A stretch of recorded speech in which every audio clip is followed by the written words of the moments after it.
Hello students, welcome to this lecture number 5 of switchgear protection. Today I will be repeating some portions of lecture number 4, and you all know that we are working here on in unit number 1 topic fault analysis. We have completed single line diagram, we have completed per unit reactance calculation. Base value कैसे निकालना है ये हमने complete कर लिया था, ये अच्छे से आपको सब मालूम है। उसके बाद हम आगे चलें तो आज हमें जो पढ़ना है वो क्या पढ़ना है वो देखिए। ये ऑलरेडी हमने फोर्टेस्क्यू थ्योरम पढ़ ली है। इस फोर्टेस्क्यू थ्योरम के बारे में हम फिर से बात करेंगे। देखिए स्टूडेंट्स, दो टाइप के फॉल्ट हुआ करते थे। एक फॉल्ट होता है आपका एसिमेट्रिकल और एक होता है symmetrical. Asymmetrical fault regular basis पे होता ही रहता है, line to ground, line to line, line to line to ground. और सिमेट्रिकल बहुत कम होता है, लेकिन जब भी होता है तो बहुत ही सीवियर फॉल्ट होता है। अब कैलकुलेशंस को इजी करने के लिए एसिमेट्रिकल फॉल्ट कैलकुलेशन को इजी करने की बहुत ज्यादा रिक्वायरमेंट थी। वो रिक्वायरमेंट क्यों है ये हम इस वीडियो में समझते हैं एक बार। क्योंकि सपोज कीजिए ये हमारा जनरेटर है, मैंने अभी अपने पिछले वीडियो में भी आप लोगों को बताया था। सपोज कीजिए ये हमारा जनरेटर है, ये रोटर है और ये हमारा स्टेटर है। इस स्टेटर से करंट बाहर निकल रहा है, three phase current, I A angle 0, I B angle 120, I C angle -120। अगर फेज सीक्वेंस गड़बड़ा गया है मेरे से तो आई ए एंगल 0 है शायद, ये आई ए एंगल 0 हो गया, आई बी एंगल -120 ले लेते हैं, और IC है IC this is IC angle +120। ठीक है। ये कैसे निकल रहा है ये करंट? ये ऐसे निकल रहा है कि रोटर, मैग्नेटिक रोटर स्टेटर में घूम रहा है और स्टेटर की जो वाइंडिंग है वो 120 डिग्री एक दूसरे से सेपरेटेड है। तो करंट जो जनरेट हो रहा है वो भी 0 -120 1 +120 पे हो रहा है। तो ये जो करंट जा रहा है, ये करंट की लाइन अगर एक पर्टिकुलर लाइन ग्राउंड पर गिर गई, या एक लाइन टू लाइन टच हो गई, या double line to ground touch हो गई, तो इसको हमने बोला था एसिमेट्रिकल फॉल्ट। तो फोर्टेस्क्यू थ्योरम, फोर्टेस्क्यू ने बात बोली, फोर्टेस्क्यू ने ये बोला कि जो तीन फेज होते हैं 0 डिग्री, 120 डिग्री और 120 डिग्री, ये अगर एक एसिमेट्रिकल फॉल्ट को राइज देंगे, मतलब 0 डिग्री पर फ्लो होने वाला करंट और 120 डिग्री पर फ्लो होने वाला करंट अगर शॉर्ट हो जाएगा, तो हमें इसको सिमेट्रिकल में पहले कन्वर्ट करना पड़ेगा। तो फोर्टेस्क्यू थ्योरम की मदद से हम पहले एसिमेट्रिकल कंपोनेंट्स को सिमेट्रिकल कंपोनेंट्स में कन्वर्ट करता है फोर्टेस्क्यू थ्योरम। तो यहां से तीन कंपोनेंट का जन्म होगा। पहला कंपोनेंट होगा पॉजिटिव सीक्वेंस कंपोनेंट, दूसरा नेगेटिव और तीसरा zero sequence component. Positive sequence component, negative और जीरो सीक्वेंस कंपोनेंट मिलकर एक फॉर्म बनाएंगे एक फेज के लिए। आइए फेज के लिए एक तीन फेज में हम डिसॉल्व करेंगे पॉजिटिव, नेगेटिव और जीरो, और एक मैट्रिक्स के फॉर्म में जो हम लिखेंगे तो एक एसिमेट्रिकल फॉल्ट के कंपोनेंट को सिमेट्रिकल में कन्वर्ट किया जा सकता है। तो हम देखते हैं पॉजिटिव क्या होता है, नेगेटिव क्या होता है और जीरो क्या होता है। Let me erase all these things. मैं इरेज कर देता हूं पहले।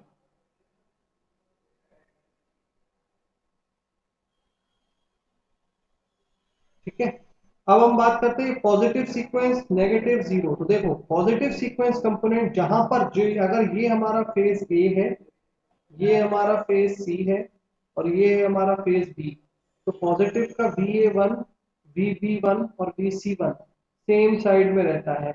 ये ए था, ये बी है और ये सी। जो नेगेटिव है, जो पॉजिटिव सीक्वेंस कंपोनेंट है, जस्ट उसका एंटी क्लॉक कर देंगे अगर हम, तो हमें क्या मिल जाएगा। अब बी ऊपर आ गया और सी नीचे आ गया, तो ये हो गया हमारा नेगेटिव सीक्वेंस कंपोनेंट। और जीरो सीक्वेंस कंपोनेंट का मतलब होता है दे, ये मैं सेपरेट कर दूं थोड़ा। और जीरो सीक्वेंस कंपोनेंट का मतलब होता है all the components are aligned at the same same phase, same phase पर वो अलाइन रहते हैं। ठीक है। तो आगे बढ़ते हैं। अब ये डेफिनेशन है पॉजिटिव सीक्वेंस कंपोनेंट की, नेगेटिव सीक्वेंस कंपोनेंट की और जीरो सीक्वेंस कंपोनेंट की। तो ये आप यहाँ पे स्क्रीन पे से नोट कर लीजिए। हालांकि मैं इसको आपको एक्सप्लेन भी बहुत अच्छे से कर चुका हूँ जब मैंने बोर्ड पे पढ़ाया था। तो positive sequence component are equal in magnitude and displaced from each other by 120 degree, ठीक है। नेगेटिव भी 120 डिग्री। अभी आपको स्टूडेंट्स बस ये मालूम होना चाहिए कि अगर कोई भी फेज है, ये है एक 0 डिग्री पर, ये है एक और 0 डिग्री पर, और ये एक और है, ये 0 डिग्री पर है करंट मान लो आई ए, और ये है मान लीजिए आई सी। तो आपको ये मालूम होना चाहिए कि कैसे आप आईसी को आईए के फॉर्म में लिख सकते हैं। तो मैं आराम से कह सकता हूं जो आईसी है वो बिल्कुल आईए के बराबर है in the form of magnitude. लेकिन अगर मैं बिल्कुल वेक्टर को भी इंक्लूड करना चाहता हूं तो आई ए एंगल -120 या सॉरी +120 डिग्री कर दूंगा अगर मैं, तो वो आईसी बन जाएगा। मतलब I A into one angle, one magnitude और +120 डिग्री एंगल के साथ अगर आई ए को मल्टीप्लाई कर दिया जाए तो वो आईसी में कन्वर्ट हो जाएगा। और इसी प्रकार अगर मैं बोलूं what is I B in terms of I A, I B को लिख के बताओ आई ए के फॉर्मेट में, तो आप क्या बोलोगे कि आई ए से 120 डिग्री पीछे है। तो जो आई बी है उसको आप बोल सकते हो कि वो मैग्नीट्यूड में तो आई ए है, और अगर आई बी को आई ए के बराबर बनाना है तो इंटू वन एंगल -120 डिग्री से अगर मैं मल्टीप्लाई कर दूं तो ये बन जाएगा आईए। मतलब आईसी को आईए बनाया जा सकता है, आईबी को आईए बनाया जा सकता है, बस एक मल्टीप्लाइंग फैक्टर है ये +120 डिग्री, वन एंगल +120, और एक है वन एंगल -120 डिग्री। तो इस फैक्टर को किसी किसी बुक में लैम्डा से डिनोट किया जाता है और किसी किसी बुक में ए अल्फाबेट से डिनोट किया जाता है। समझ गए आप लोग? आप देख लीजिए, मतलब लैम्डा की वैल्यू अगर मैं बोल रहा हूँ वन एंगल +120 डिग्री है, तो आप लैम्डा स्क्वायर की वैल्यू क्या होगी, यानी लैम्डा इंटू लैम्डा कर दीजिए, तो वन एंगल 240 डिग्री हो जाएगा, +240। और +240 डिग्री का मतलब एक तरीके से वन एंगल -120 डिग्री भी तो है। मतलब ये हो गया +240 -120 के बराबर कैसे है जरा देखो। अगर कोई चीज को मैं आई बी को मैं बोल रहा हूँ आई ए एंगल -120, क्यों बोल रहा हूँ आई ए एंगल -120, क्योंकि मैं इस तरफ से ले रहा हूँ, और अगर मैं इस तरफ से ले लूंगा तो वो +240 कहलाएगा। तो ये आपको बात मालूम होना चाहिए कि जो लैम्डा की वैल्यू है वो एक बार वन एंगल 120 है, और लैम्डा स्क्वायर की वैल्यू है वो है वन एंगल 240 या वन एंगल -120। तो ये लॉजिक क्लियर होना चाहिए। और ये है लैम्डा, और इसको कई बुक्स में, और अभी हम फिलहाल ए से रिप्रेजेंट कर रहे हैं, ठीक है। तो यहां पर मैं इरेज कर देता हूं इस चीज को, इरेज ऑल। अब आप यहाँ पर इसको आसानी से थ्योरी को यहाँ पर नोट कर लीजिएगा, ठीक है। और एक पॉज दे लेते हैं। तो चलिए कुछ कैलकुलेशंस कर लेते हैं, कुछ कैलकुलेशंस हमें कर लेना चाहिए। कुछ फैकल्टीज मस्तार हैं, प्लीज सर आप वीडियो। तो अब हम स्टार्ट करेंगे। Positive sequence and negative sequence and zero sequence component हो गया है, क्या कुछ कह रहे हैं?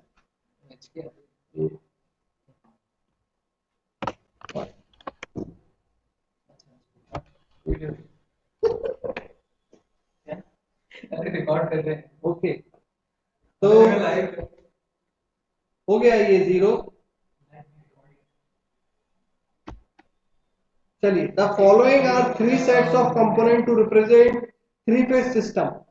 तो हमारा मतलब ये था स्टूडेंट्स, अब मैं सीरियस हो जाता थोड़ा यहाँ पे, कि मैंने कहा आपसे कि अगर कोई फॉल्ट नहीं होगी तो सिंपल सा सिस्टम चल रहा था, और अगर ये थ्री फेज फॉल्ट या कोई भी अनएसिमेट्रिकल फॉल्ट होती है तो एक फेज को, पॉजिटिव को VA VB1 VC1 ऐसे लिखा जा सकता है, नेगेटिव को ऐसे लिखा जा सकता है, और जीरो को ऐसे लिखा जा सकता है। कहने का मतलब ये है कि एक फेज में, ए फेज में पॉजिटिव सीक्वेंस कंपोनेंट आ जाएगा, नेगेटिव, जिसको पॉजिटिव सीक्वेंस कंपोनेंट जो हम बोलेंगे वो बोलेंगे VA1, नेगेटिव को बोलेंगे VA2, और इसको बोलेंगे जीरो कंपोनेंट को बोलेंगे VA0।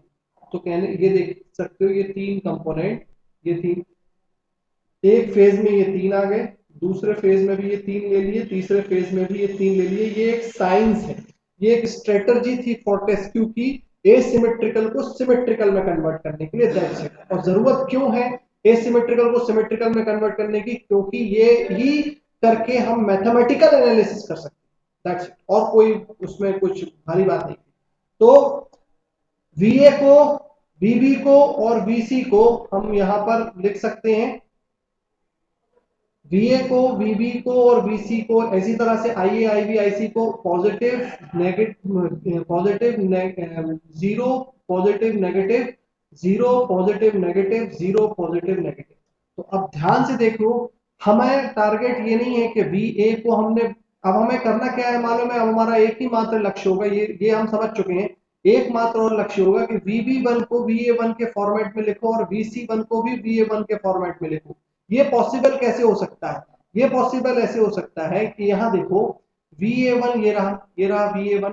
अब आप मेरे को बताओ VB1 को बदलना चाहते हैं हम VA1 में, तो ये है VB1। तो VB1 को VA1 के फॉर्म में कैसे लिख सकते हो? मैंने अब भी बताया आपको, VB1 is equal to VA1 को अगर मैं इस VA1 को एंगल -120 डिग्री से मल्टीप्लाई कर दूं तो यहां पहुंच जाएगा कि नहीं ये चीज? बस।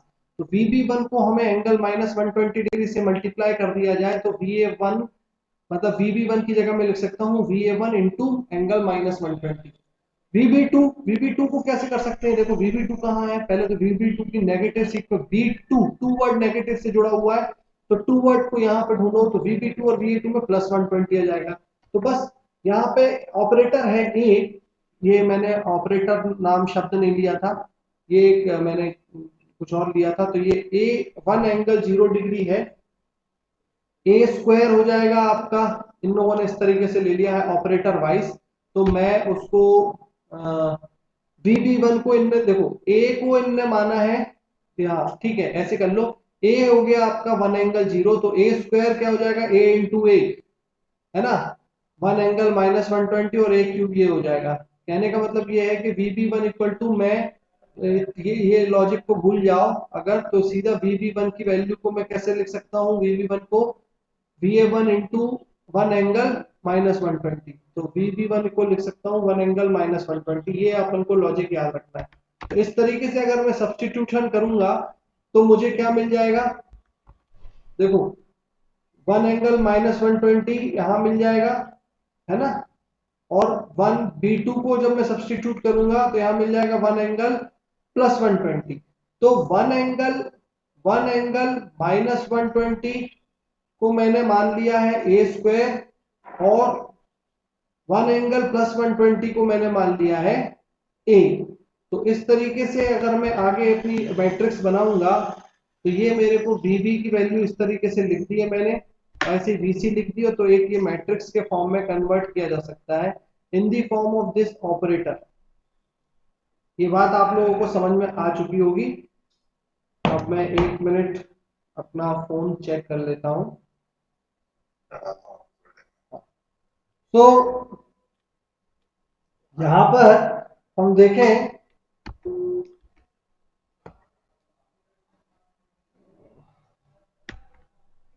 तो इसको एक मैट्रिक्स को डिसॉल्व किया जा सकता है, ए मैट्रिक्स बोलेंगे हम इसको, इस मैट्रिक्स को, और हम VA equal to A matrix into zero component A1 A2।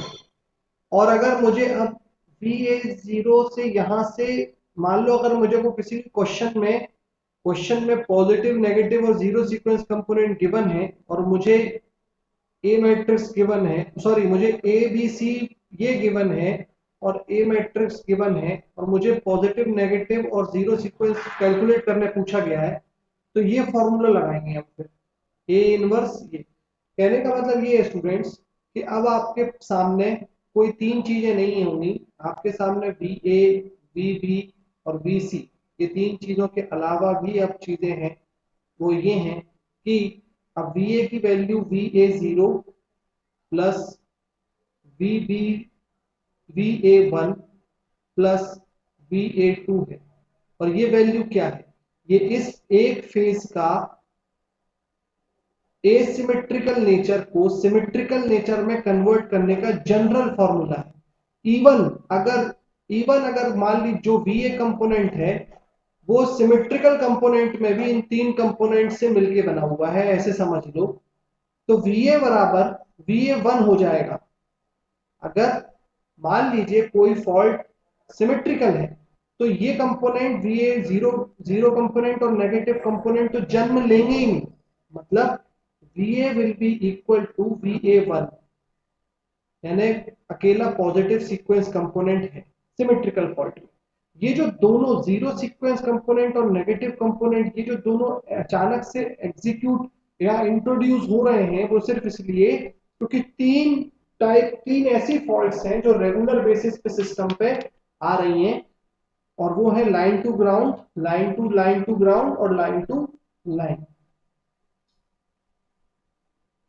I hope it is clear to you. Or now we will move ahead. तो ये कुछ क्वेश्चंस हैं जो आरजीपीवी में पूछे गए हैं, ये आप देखिए। Describe positive, negative and zero sequence networks in power system, what is their significance, तो ये आप समझ गए। और numerical to determine sequence component of current, तो इजीली अब आपके लिए इजी होगा। कोई भी फेज सीक्वेंस को किसी और फेज सीक्वेंस पे कन्वर्ट करने के लिए आपको बस ये मालूम होना चाहिए कि जैसे IA है, ये 0 डिग्री में मैंने लाइन खींची है। अब अगर आपको यहाँ पर IB पूछा, ये वाला वेक्टर पूछा जा रहा है कि बताओ ये वाली वेक्टर की वैल्यू इसके नाम के हिसाब से क्या होगी, तो आप क्या कहोगे कि ये और ये बराबर है, लेकिन इसको अगर इतना घुमा दोगे तो इसका मतलब IA एंगल -1 + 120 कर दो, तो जो ये आप हासिल करना चाह रहे हो IB वो मिल जाएगा। अब हमें आगे बढ़ना है अपने नेक्स्ट टॉपिक की तरफ, और वो है positive sequence impedance, negative sequence impedance and zero sequence impedance. मतलब सीक्वेंस इंपीडेंस क्या होते हैं?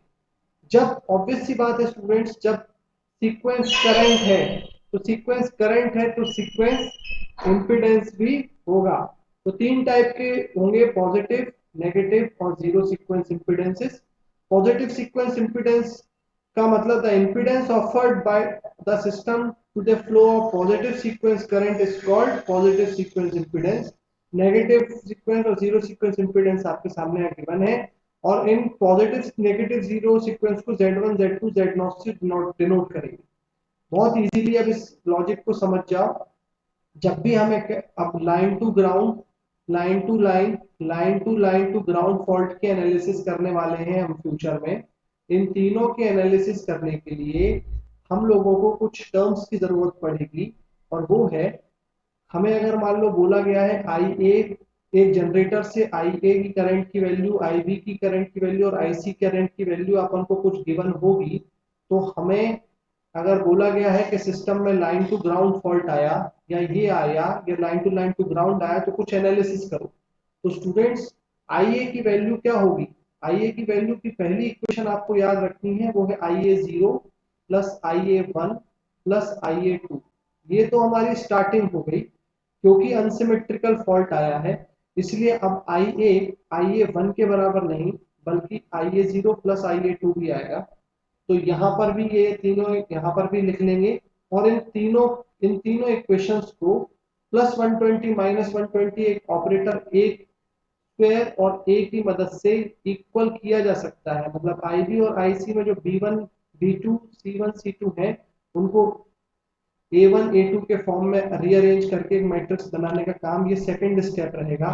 और थर्ड स्टेप में अभी हमने देख लिया कि जिस तरह Z1, जिस तरह IA1 IA2 और IA0 करंट है, उस तरह Z1 Z2 और Z0 इम्पीडेंसेस है। ये एक चीज है जो अब यहाँ पर हमारे लिए क्लियर हो जानी चाहिए। अब आगे ये एक थ्योरी है और वो क्या है वो हम समझते हैं। इन static and balanced power system components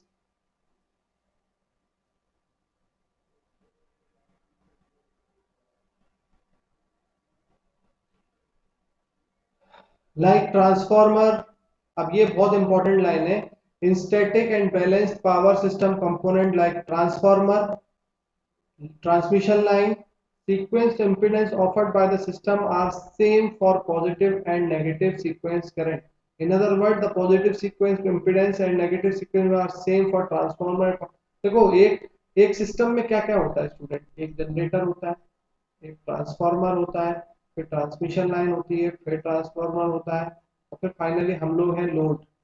ठीक है, तो ट्रांसफार्मर और ट्रांसमिशन लाइन के लिए इन्होंने अपने तीन स्टेटमेंट दिए हैं। नंबर वन स्टेटमेंट है कि ट्रांसफार्मर और ट्रांसमिशन लाइन में sequence impedance offered are positive are same, मतलब पॉजिटिव और नेगेटिव सीक्वेंस बराबर रहता है।